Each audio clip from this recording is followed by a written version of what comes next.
You are watching Chaos to Clarity. Thanks for joining us. I'm meteorologist Bernie Rayno. All right, I want to put you on high alert. I'm getting very confident. I was started to look at this late last week that we're going to be looking at a developing tropical system coming out of the Caribbean about a week from now. So mid to late next week. And I think this will likely become our next hurricane, either in the Gulf of Mexico or the Southwest Atlantic, although I must admit I favor more of the Gulf of Mexico here. But the good news is, listen, we get a week to prepare after our unnamed tropical rainstorm just battered southeast North Carolina here.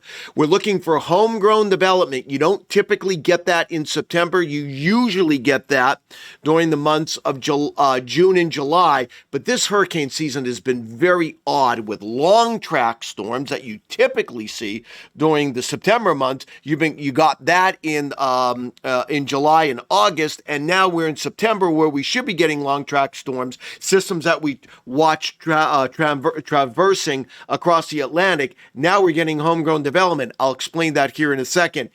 Again, I think we're going to get homegrown development here as we head into late next week. And I really think we're looking at the possibility, strong likelihood of a hurricane in the Gulf of Mexico or Southwest Atlantic as we move forward here. All right, let me show you the pattern that has me convinced of this. I was looking at this actually late last week. This dip in the jet stream, here it is, coming in across the Gulf of Mexico. You should not see a dip in the jet stream or a trough this far south this time of the year. This is what we typically see, by the way, during the month of October oftentimes, and this is how you tend to get homegrown development. You see this either in October or you see this in the months of June and July. So here's what happens. When you get this big dip in the jet stream, it kind of alters the flow in the Caribbean. You get what we call a gyre.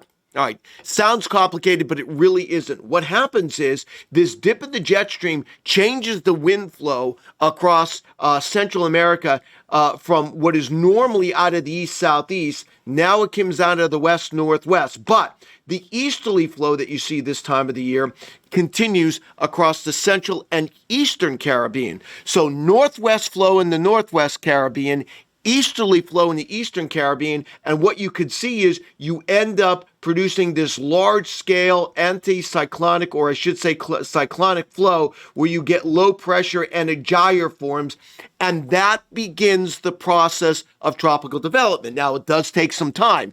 It doesn't initially occur. You need this dip in the jet stream to sit here for a few days to start this process. And I think that's exactly what we're going to see in the weather pattern here. All right, let me show you what I'm talking about. I want to show you some of the computer-generated forecasts here. We are looking at the European model, and you can see here we are on Wednesday, and look what's going on. You already have this dip in the jet stream starting in across the Gulf of Mexico. But let me take this beyond Wednesday and play it out a little bit here. Now we're talking by Saturday. You see what's going on here? This dip in the jet stream, here it is. It's right in here. So what happens is you're starting that gyre in the low levels, the wind coming in out of the west-northwest across Mexico and Central America, out of the east-southeast across the Caribbean, and you're starting to get that cyclonic flow and a gyre beginning to form. Now, there is some differences on the modeling on when this occurs, but when you get a pattern like this time of the year, you're going to get that gyre to form, and what ends up happening, you get an area of low pressure, showers and thunderstorms start to form, and then all of a sudden you start getting tropical development. Here we are on Saturday. This is the American model, but let me show you what happens here as we get into Monday. You see what's going on here? You start seeing all this energy showing up. Here it is on Tuesday, and then here's your developing area of low pressure, this energy in the northwest Gulf of Mexico, northwest Caribbean. That's the European model. I can show you the American model. Same thing here. Watch what happens here as we get into Monday and Tuesday. There it is. Again, even the American model shows that gyre is formed an area of low pressure. Then all of a sudden, you've got this energy in the northwestern Caribbean. You're going to get showers and thunderstorms to form. So that looks reasonable to me. Okay. If we get that energy, what are the conditions like for tropical development? That's the next thing we'll look at. Now, We know the water temperatures are warm enough. I'm not even going to worry about that. They're always warming up for tropical development this time of the year. And in fact, the water temperatures are actually running a little above where they normally are. So I want to show you what it looks like, the shear. So what are we looking at for shear? We're looking at the winds in the middle and upper part of the atmosphere. For tropical development, you want low wind shear. If you don't want tropical development, I don't think we want this to happen, you want strong wind shear. So again, light wind shear development, strong wind shear will prevent development from happening. And I will say for much of this hurricane season, we've had stronger wind shear and low development. Now let's remember the timing of this. Let me go back to the timing just to give you an idea of what day we're talking about here. So we are talking about next week, next Tuesday and Wednesday. Let's take a look at the modeling again. So all of the modeling showing this. You have something in the Northwest Caribbean, European GFS, both show it. Here it is. When do you have it? You have it about Tuesday of next week. So this would then be drawn northward. So what are conditions like here pertaining to wind shear as we get into Tuesday and Wednesday of next week? There are a couple of things I look at here. I like looking at the winds high aloft in the atmosphere, and then we're going to look at an actual wind shear product. So let's take a look at both of those and see what it's looking like as we get into Tuesday of next week. We'll start with the first wind shear product. This is the winds at 200 millibars high up in the atmosphere here. And remember where this system is. It's right in the Northwest Caribbean. What do you see going on here? All your wind shear, you see we have the strongest winds, they're up in here, along the side. What you have going on here, 200 millibars here, you have an upper level high sitting right over the Northwest Caribbean. What does that mean? Low wind shear, very low wind shear. I don't think there's going to be any dry air to contend with either, and you have low wind shear because you have this upper level high sitting here. You see that? Look how light the winds are in here. Now, as we go forward and this system then moves into, let's say, the Gulf of Mexico in this region as we get in, let's say, Wednesday and Thursday of next week, what does this product look like? Well, as we go forward, let's take you into Wednesday. You see what's happened here? The upper high is beginning to move northward here. Now, you do have some wind shear here. You see this? It's about 30, 25 knots. That's not all that high. But keep in mind, this system will probably be moving in this direction. And if you get a storm moving parallel to the wind shear or with it, it's less detrimental. Think of it this way. If you're taking a walk in the evening and the wind is at your back, that's not very detrimental to your movement, is it? But if the wind is coming in your front, coming at you, it's harder to walk. It's the same process. So this system would likely be moving to the north and to the northeast. What wind shear we would have would be from the west-southwest, so it would be moving parallel to it. But I still think even as you look in the Wednesday and Thursday in the Gulf of Mexico, I really think that is where this system is favored. You're getting, it still looks to me like you have low wind shear. Look at even this on Thursday, where the system may be up in here. You have pretty low wind shear here with our upper high. Here's another wind shear product. We can look at it just to compare the two, right? Here it is. And again, I think a lot of your wind shear is up in here on Tuesday. Our system is down in here. You don't see much in the way of coloring here. Do you see that? Very low wind shear Tuesday. And then as you go forward, Wednesday and Thursday, again, as the system starts lifting into the Gulf of Mexico, your real wind shear area is way up in here, not in the Gulf of Mexico. So I think you have everything you need for this system to develop. My concern is this. Historically, when you look at systems that develop in the Caribbean and move into this part of the Gulf of Mexico, again, I can't rule out something moving in the Southwest Atlantic. And even if it does here, even in the Southwest Atlantic, the wind shear isn't all that detrimental. But certainly, if this system would move into the Gulf of Mexico late next week, there is low wind shear. And history tells us this. Systems that move from the Caribbean into the Gulf of Mexico this time of the year strengthen and can rapidly do so. That's my worry. My worry is that as this system gets into the Gulf of Mexico late next week, it's going to be intensifying. It will likely be a hurricane. Now, we got to get it to form first, but everything I see in the world of meteorology tells me we're going to be having something form in the Northwest Caribbean middle part of next week. Now, where is it going? That's the next thing we want to answer here. Now, I favor the Gulf of Mexico over the Southwest Atlantic, and I'll explain why here as we move forward. So, again, we're looking at something forming in the Northwest Caribbean, in this zone, as we get into Tuesday and Wednesday of next week. Let's take a look at some of the modeling. This is the European model. There's the system right here. You see, there it is on Tuesday. We talked about that when we were looking at the Caribbean shot. If you want to look at the American model, that too has something in this area right in here. You see that? So, we have something forming in here. I'm going to circle it. What does the weather pattern look like as we get toward the middle part of next week? All modeling shows this. You've got some kind of a dip in the jet stream. The European is back across the central part of the United States. Here it is. The American model is a little farther to the east, let's say by Wednesday. Instead of it being back here, it's in here.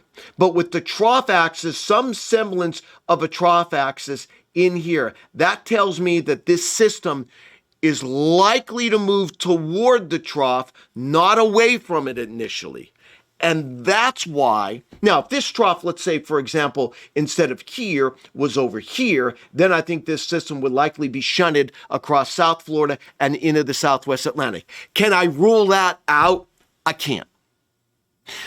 But most of the evidence tells me your trough is back here or over in here, and that tells me that whatever is forming here on Tuesday is coming into the Gulf of Mexico, and then depending on the strength of this trough, it would, if it hits this connection, you probably have something going toward Florida. If it misses this connection, it may get into the Gulf of Mexico, and then you have to wait for another system later next week. I'm not sure about that yet. I can't answer that question where this is going to go exactly as far as pinpointing an exact landfall. But I will tell you this. I think we're going to be looking at some kind of a tropical system coming into the Gulf of Mexico late next week. Now, if it gets picked up by one of these troughs, these are the areas I'd worry about.